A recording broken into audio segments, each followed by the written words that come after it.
esse conceito dele está vendendo a ideia de que o importante, o sucesso na cabeça desse head trainer é você vender, independente das consequências dessa venda.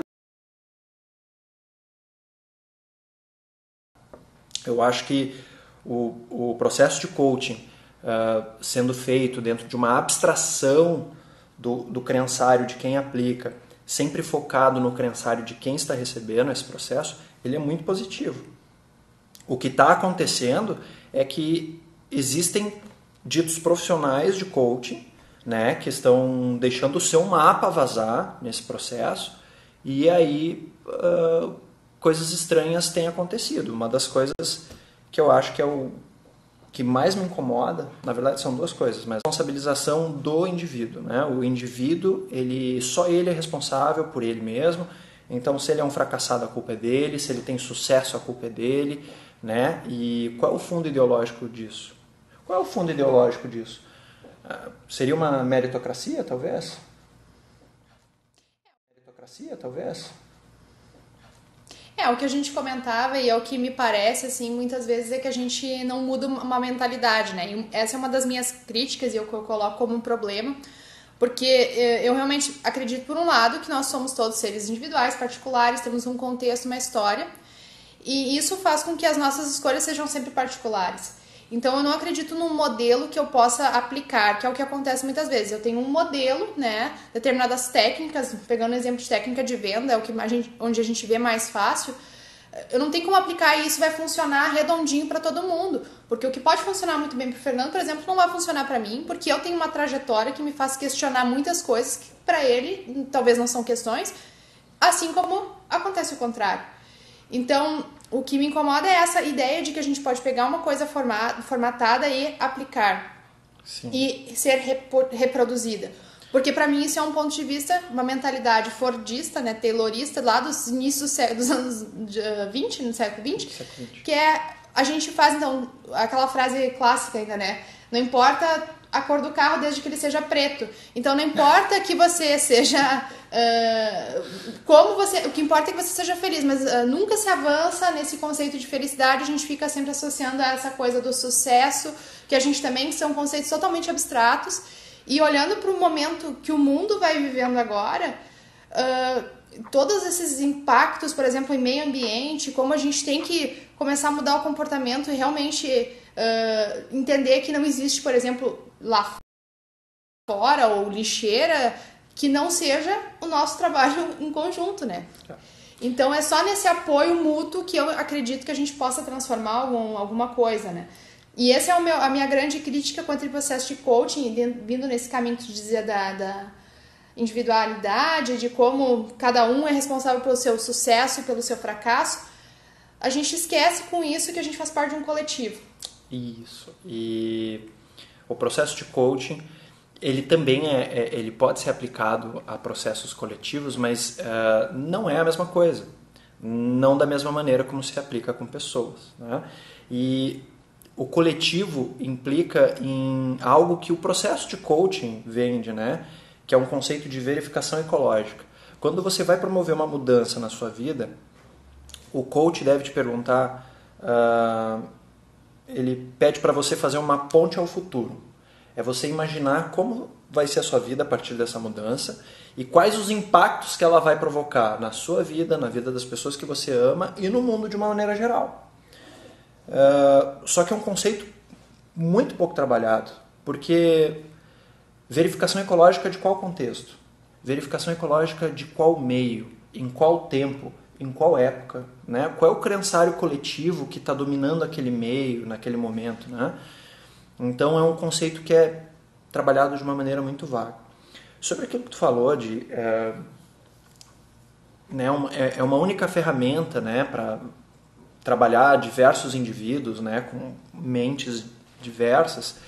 Existem os chamados treinamentos de alto impacto, né, que são feitos com base em técnicas de coaching e de programação neurolinguística, que eu já vi acontecer. Quando eu fiz esse treinamento, para o indivíduo Fernando foi maravilhoso, mas para outras pessoas foi horrível, né? Teve um rapaz que eu levei nesse treinamento, ainda compartilhando né, dessa ideia na época de que aquilo era bom para todo mundo, que todo mundo tinha que fazer aquilo. Levei esse rapaz e o rapaz não ficou bem. Hoje a gente é bastante amigo, assim, a gente conversa ainda sobre isso, né? Ele até sente um pouco de raiva de mim, eu me sinto responsável por isso, porque ele foi fazer o treinamento, ele estava passando por muitas dificuldades, só que a maneira como trataram ele lá dentro, porque ele não compactuava com a ideologia por trás das dinâmicas. Por exemplo, nesse treinamento tem uma dinâmica que eles chamam de o combate. Então, são 100 pessoas num salão, essas pessoas têm que decorar um texto, e aí você tem que correr para um ponto específico desse salão, e se você chegar primeiro, você tem o direito de falar o texto. Né? Se você consegue fazer isso, você vai para um lugar em cima do palco, para uma cadeira, você ganha um lugar de destaque nesse salão. E ele, né, marxista ferrenho, ele não concordava com a ideologia por trás dessa dinâmica, então ele se negou a fazer. E as pessoas que estavam aplicando o treinamento não souberam conduzir isso dentro do crençário dele, né? Tipo, ele não estava se negando a se trabalhar, ele estava se negando a compactuar com uma lógica por trás de uma metáfora que eles criaram para promover reflexão. Ele foi destratado, desse ponto em diante, ele foi destratado o treinamento inteiro. Chegaram a convidar ele para ser retirado do salão.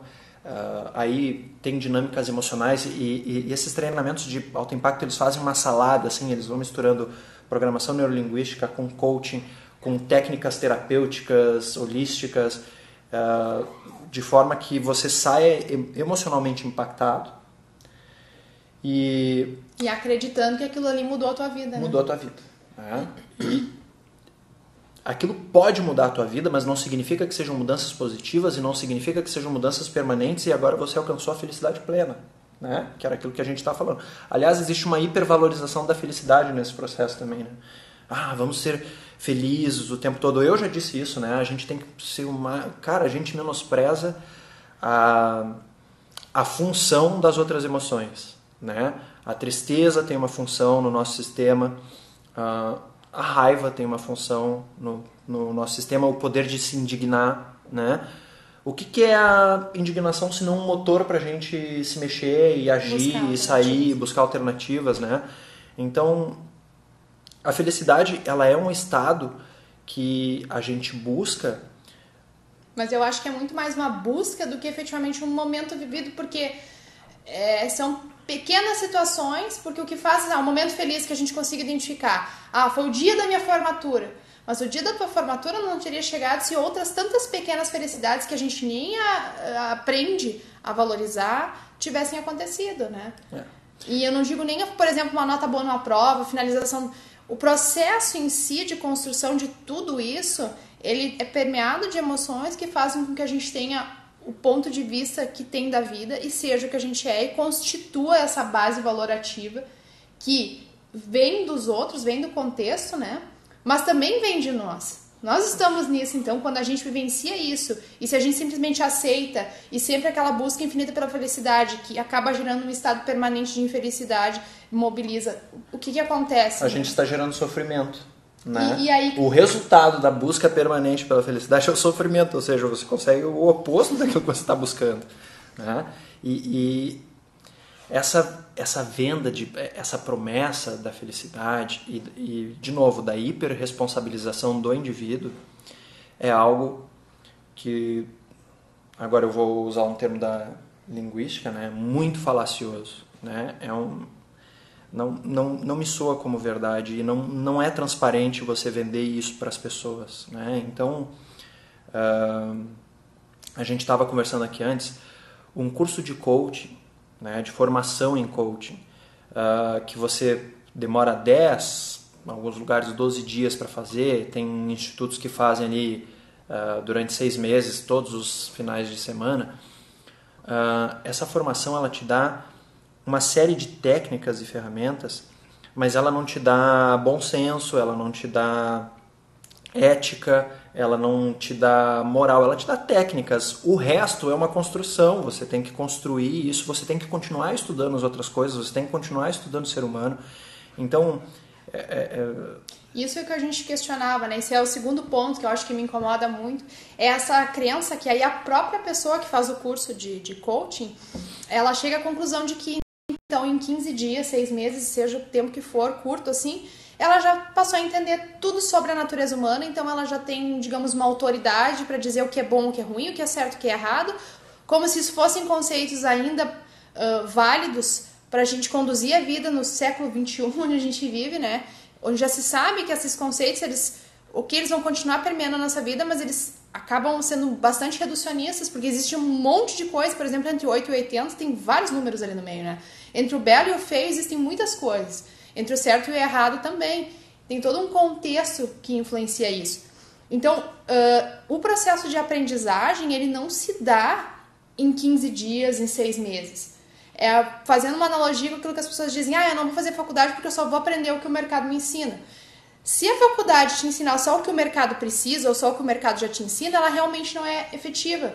Porque ela está fazendo com que tu mantenha um ponto de vista das coisas e não mude nada.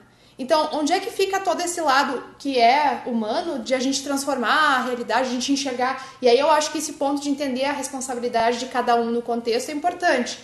Desde que isso, claro, não pare numa hiperresponsabilização de como assim, aconteceu uma terceira guerra mundial, a culpa é minha porque eu não fiz nada, né? Então, de novo, não dá para ir para os extremos, né? A gente tem que sempre tentar entender um contexto e como se posicionar diante disso tudo e entender que aprender leva tempo.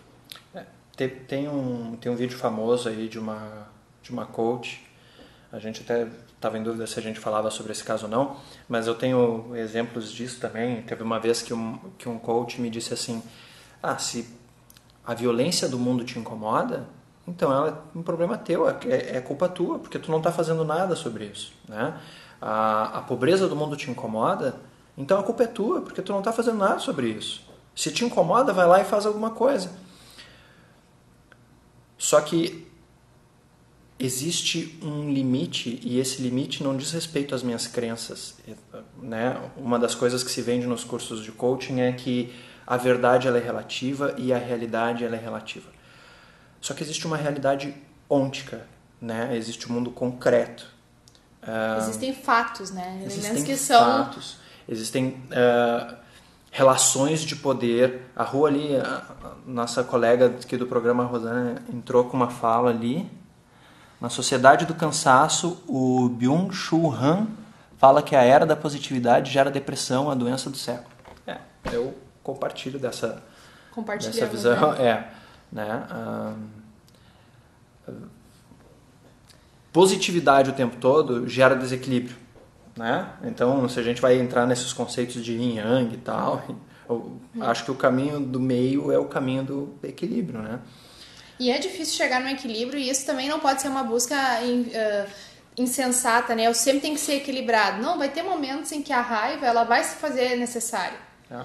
Como tu estava dizendo, né? Tem momentos que acontecem coisas que realmente são inadmissíveis e que o nosso posicionamento nisso, essas emoções ditas negativas, elas são importantes, né? Importantes. Assim como esses momentos de felicidade, a gente tem que ter a competência de conseguir enxergar eles como momentos de felicidade e vivenciar eles dessa maneira. Senão a gente está, por justamente essa busca constante da felicidade que gera uma insatisfação, chega um nível que eu não consigo mais enxergar quando eu estou vivendo um momento positivo, um momento feliz, um momento que eu alcancei, digamos assim, aquela meta que eu tinha para alcançar. Seria isso que se chama de alienação?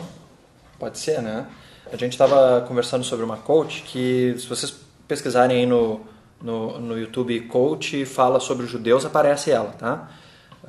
Em que ela faz uma fala dizendo que a gente precisa ter sonhos, a gente precisa ter um motivo para viver, porque senão as coisas acontecem com a gente e a gente, né, as coisas acontecem com a gente alheio à nossa vontade. E aí ela dá como exemplo os judeus no campo de concentração, deixando um implícito na fala dela de que eles escolheram passar por aquilo, né? E isso nos chocou muito, assim, né? Porque foi o motivo que fez a gente conversar sobre coaching, né? Meu Deus, sob qual autoridade ela se coloca para fazer uma afirmação dessas, entende? Que falta de empatia, né? Que falta de... E aí vem os meus questionamentos com relação ao coaching, porque como assim uma pessoa que estava ali em tese formando outras pessoas para trabalharem com essa perspectiva, fala uma coisa, que autoridade ela dá para essas pessoas, né? Que julga a competência, nos levou a essas discussões e que gerou essa live de hoje, né?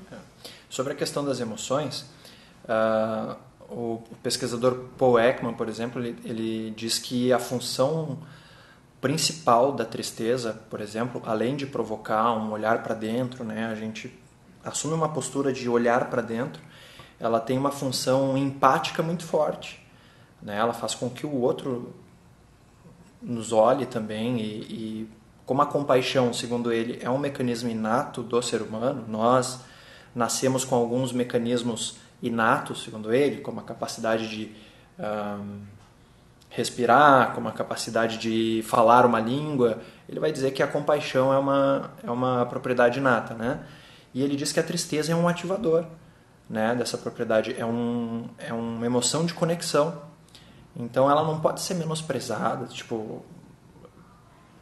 Tá tudo bem se a gente passar por momentos tristes, por momentos de dor, por momentos de sofrimento, isso faz parte do processo também. Eu digo que a minha luta enquanto coach, né, o meu querer ajudar as pessoas é talvez fazer com que elas encontrem mecanismos dentro delas para aliviar o sofrimento que, por um acaso, o processo de vida pelo qual ela está passando seja atenuado, né?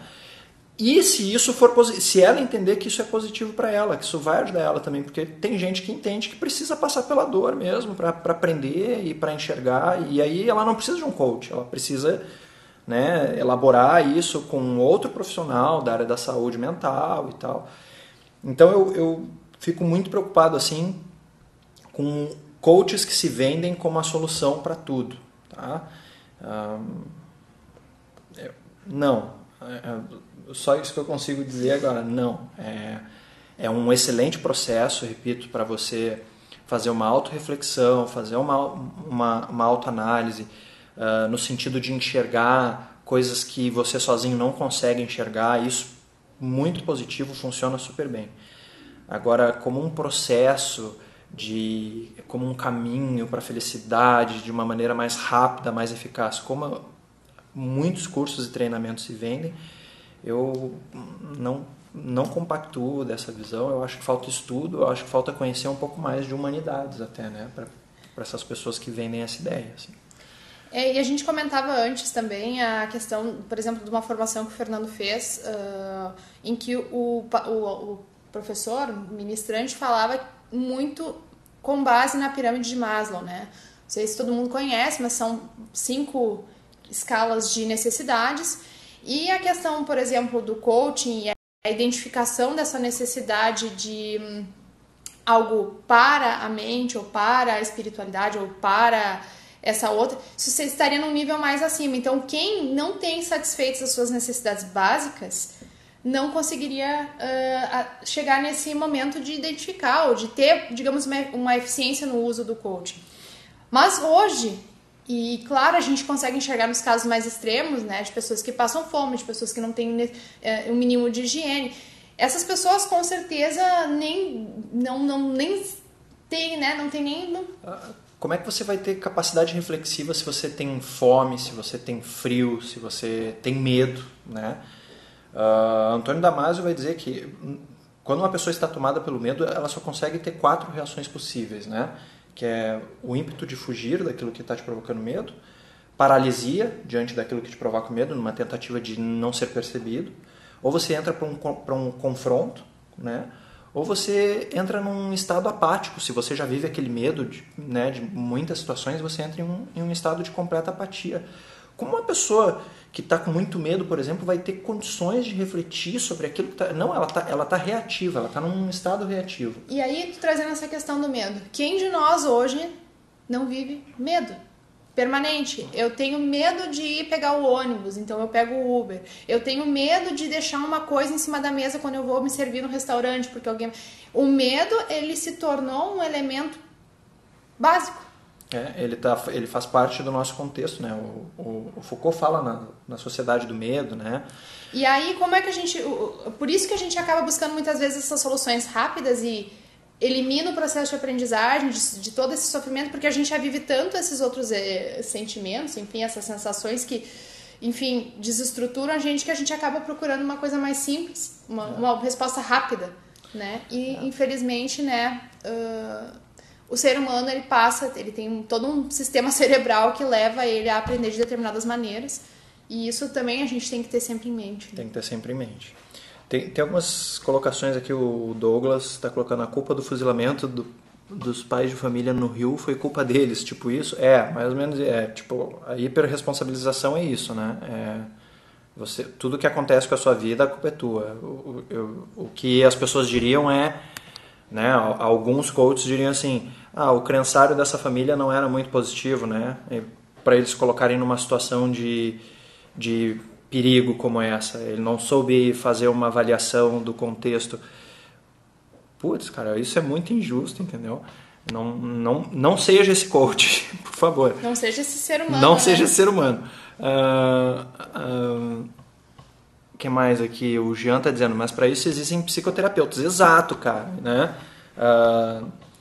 Eu sou super defensor de uma ciência interdisciplinar, transdisciplinar, no sentido de que as áreas científicas conversem entre si, mas existem profissionais especializados em determinadas coisas e vamos buscar esses profissionais que estudaram anos sobre um determinado problema, se debruçaram, testaram, retestaram, né? Vamos procurar pessoas que já têm um know-how naquilo, né?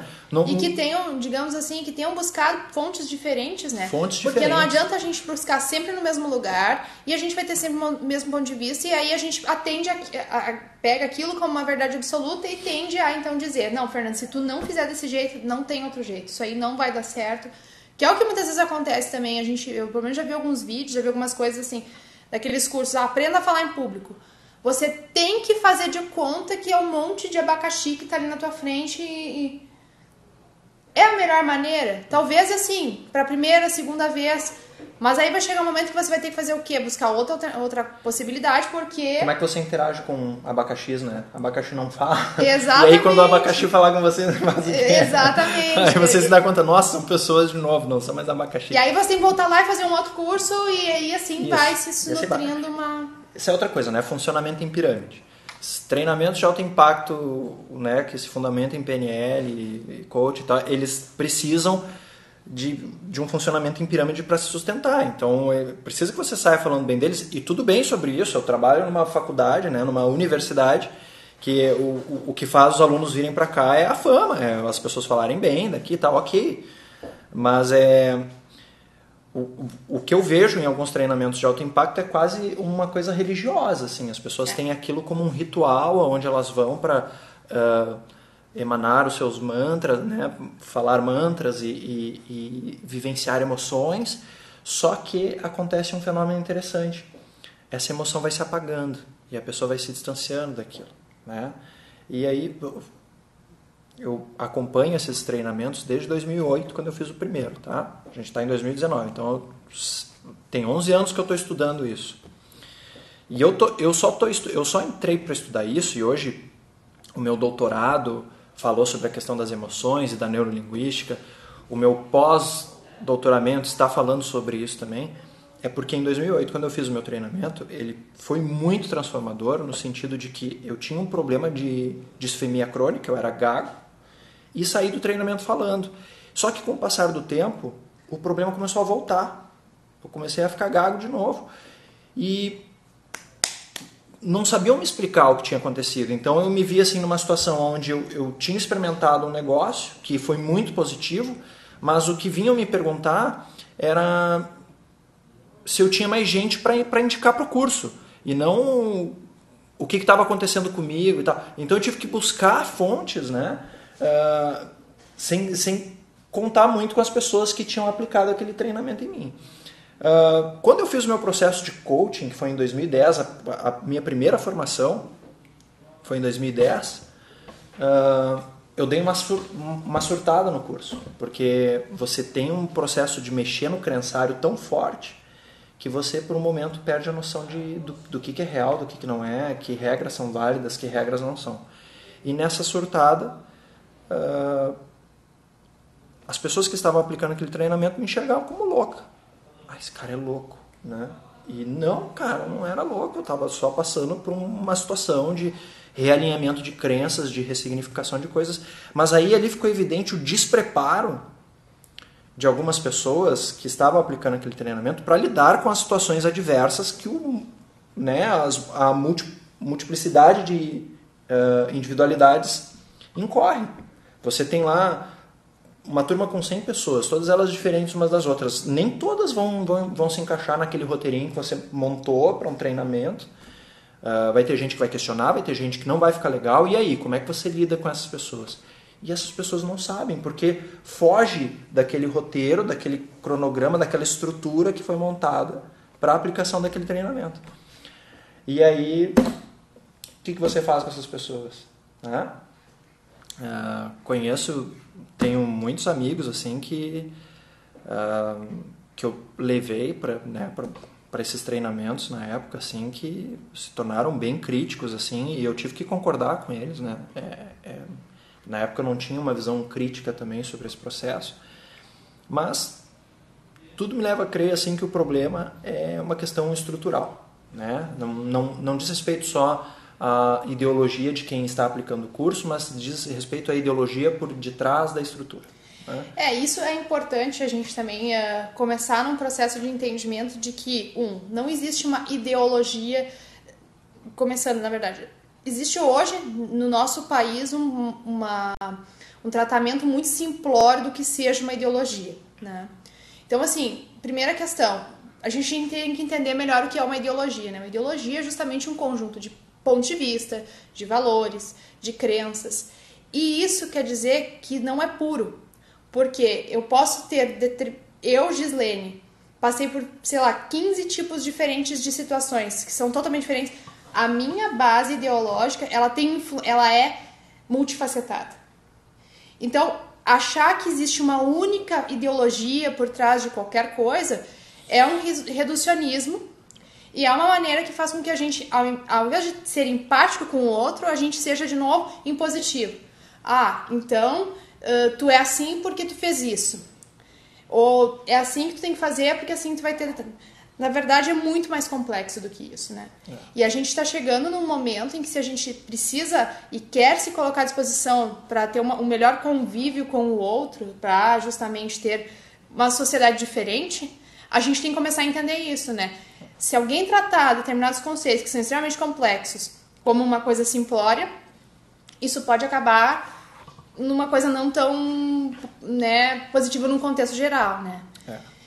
Tem essa questão também das ideologias dominantes, né? Então, todo contexto tem uma ideologia que domina aquele contexto e, por dominar o contexto, essa ideologia se torna invisível, porque ela é a norma, né? Ela está apagada da percepção porque... culturalmente se diz, sempre foi assim, ou não, aqui é assim mesmo, né? Então, são ideologias que já estão bem enraizadas num determinado contexto, de uma determinada sociedade. Se essa ideologia resulta em injustiças, ao me isentar, eu estou validando essa ideologia, certo? É que aí tem uma possibilidade de alienação e tudo mais, então a gente chega em vários... Mas se eu ligo... Foda-se. Né? Liguei o foda-se, entendeu? Tá acontecendo isso aí mesmo, mas eu vou ficar na minha aqui. Não é uma forma de eu validar essa ideologia.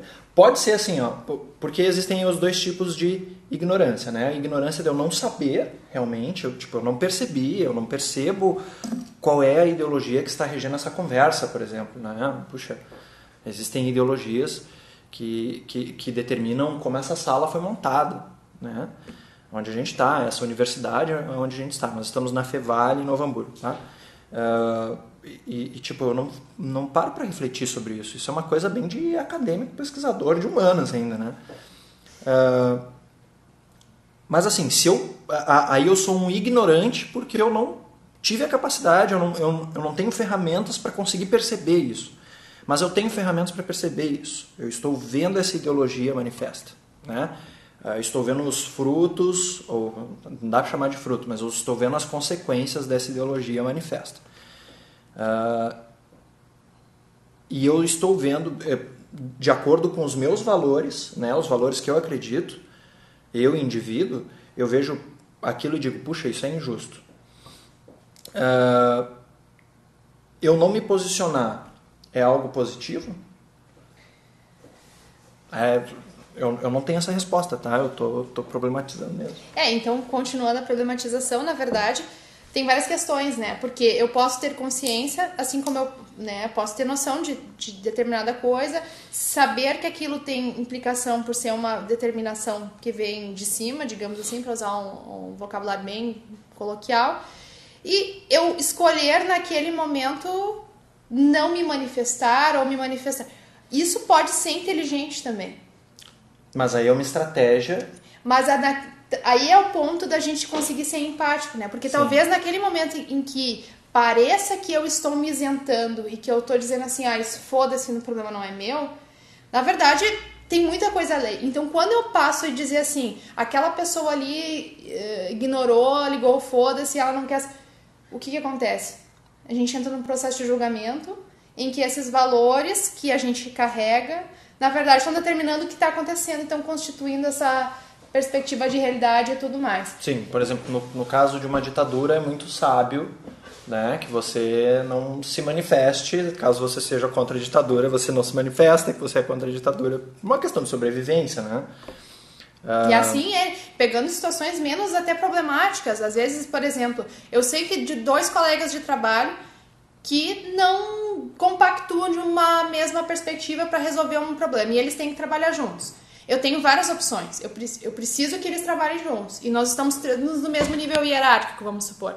Como é que eu ali vou ajudar a mediar essa situação? Isso é uma situação corriqueira, que a gente pode contribuir para gerar um extremo conflito na empresa e acabar com o projeto ou qualquer coisa assim, ou a gente pode construir de uma outra maneira. São escolhas que vão se construindo, e é por isso que é delicado a gente sempre se colocar nessa posição. Julgar é inevitável, mas a gente tem que cuidar como esse julgamento é expresso. E aí vem todo o nosso processo de aprendizagem, de leitura de contexto, para que a gente consiga fazer isso de uma maneira inteligente, eficiente e produtiva para o todo, né? Para o contexto ali. Por isso que eu costumo dizer que, e eu sou jornalista, né? Eu descobri isso na prática, porque o meu ideal enquanto jornalista era ser um cara isento e desenvolver a minha tarefa de uma maneira imparcial. E aí você descobre de uma maneira muito aos trancos e barrancos que imparcialidade e isenção não existem, cara. Né? Então, se existe alguém que parece isento, não está sendo isento, ele está sendo parcial dentro de uma estratégia que está alinhada com os valores dele. Né? Mas ou ele precisa sobreviver. Então, são tantas as possibilidades que estão influenciando a pessoa que ela toma uma decisão naquele momento. Exato. Que a gente nunca vai conseguir chegar a uma conclusão e ser taxativo. Talvez a própria pessoa tenha dificuldade de entender e colocar isso de uma maneira factual, assim, foi por isso, né? Por isso que ali, o Edu Borba, grande Edu Borba, fui padrinho de casamento dele. Beijão, Edu. Ele diz: o bom e velho desafio de saber estar pronto e aberto ao diálogo. Muitos produtos perdem credibilidade pela falta de empatia. É preciso abrir mão dos discursos prontos e saber se abrir ao outro. Perfeito. Né? Acho que essa é a principal questão. Acho que se a gente pudesse sintetizar de toda essa questão do coaching, é que muitas vezes a gente não exerce essa atividade do ouvir, que pressupõe no diálogo, né? A gente está sempre preparando o que vai falar depois, porque o nosso argumento tem que ter sempre mais validade, ser mais verdadeiro. E aí a gente perde essa possibilidade de ouvir, e de entender, né? Essa necessidade de estar sempre certo acaba nos fechando para o diálogo, né? E, consequentemente, para o aprendizado. Esse é o ponto, né? Se a gente não ouve, a gente não escuta, a gente não interpreta, a gente não entende, logo não responde de uma maneira inteligente. Então, galera, a gente fez esse debate assim bem aí, tem assunto assim para mais de metro, mas senão esse vídeo vai ficar muito grande para a gente publicar, e vou tentar publicar ele assim que terminar. Mas acho que o que fica assim cada caso é um caso, né?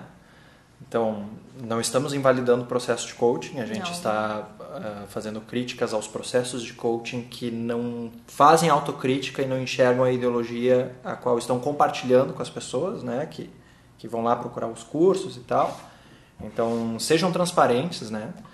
Sobre quem é você, qual é a sua afiliação teórica, isso é muito importante, né? Já vi curso que não tem uma bibliografia no final da apostila, de onde você tirou essas coisas, né?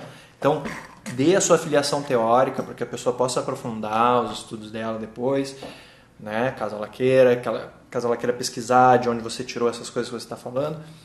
E quem quiser saber mais, né? Porque eu não acabei não acionando autores como o Fernando, né? Acaba sendo mais direto e coloquial.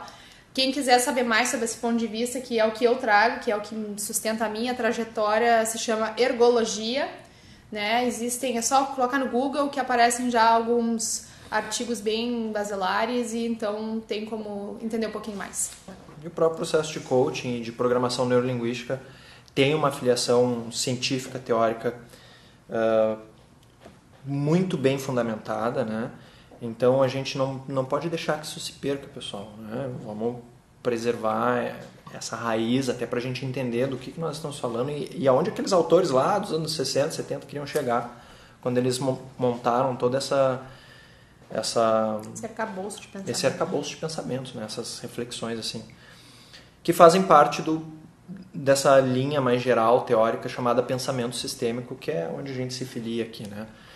Então, o que fica desse debate, assim, muito por cima, vamos manter o diálogo, vamos conversar, cada caso é um caso, né? Apesar dos diferentes pontos de vista.